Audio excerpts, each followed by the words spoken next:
Andrew Jackson, our 7th president, is regarded in many different ways. The road he took on his way to presidency is a controversial one. Some say he was a great leader for this nation and accomplished many things. Some, however, might disagree. Andrew Jackson, an American villain. Andrew Jackson was born on the frontier just 2 weeks after the death of his father. Born in a log cabin, his childhood became worse when he was orphaned at age 14.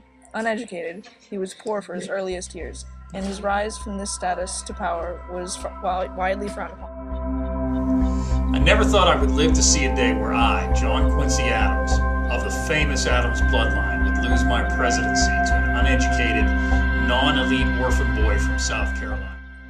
Along with being poor, Andrew Jackson was also terribly racist. Jackson owned a plantation with over 140 slaves working on it. Andrew Jackson hated Native Americans and forced thousands off their land when he was president. No. Not only was General Jackson not satisfied with taking our land after that Battle of Horseshoe Bend, he had to slaughter our people in Florida. The chief of your so-called Supreme Court ordered that the state of Georgia give us back our land. As president, your Jackson refused to enforce this ruling. Instead, Jackson forced our 5 native tribes, totaling over 100,000 people, to move to some worthless land called Oklahoma. How long until Jackson and the rest of the white man force us off our land? Andrew Jackson fired tons of well-educated government workers who earned their jobs. These people have been doing their jobs well for many years before Jackson came in and replaced them with his followers, his friends. Our country will be ruined by that hillbilly scoundrel who calls himself President Jackson. Before him, our government was placed safely in the hands of people like me, the elite and wealthy members of society. Now we are going to be ruled by people who live out west and are not refined Americans like us in the east.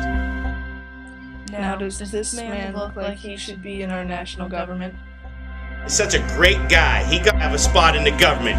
President Jackson, that there changed all that. He got rid of all those rich guys that had been in power for way too long. He got me the chance to vote, and I supported him all through his campaign. And now, because of the spoil system, I'm getting my first shot at being a part of the government. I was lucky to be at that ceremony when he was sworn into office. People came from all around. Woohoo! Not to mention, of course, that the only reason that Jackson won the election was because any of his poor, uneducated followers are now able to vote for him. In 1828, Jackson passed a tariff protecting American businesses. In all reality, however, it caused the South an economic depression. Things got so bad during Jackson's presidency that South Carolina raised an army and threatened to leave the Union. When I was asked to be Andrew Jackson's vice president, I was honored. We were both slave-owning gentlemen that could move America forward and defend slavery forever. Then in 1828, Congress passed and that president signed into law a high tariff that I like to refer to as the Tariff of Abominations. This law helps northern manufacturers and it hurts us southerners. It made goods that we buy from Europe more expensive. When we South Carolinians tried to nullify this tariff, which I believe our state or any state had the right to do, President Jackson threatened to use the U.S. military to collect those taxes.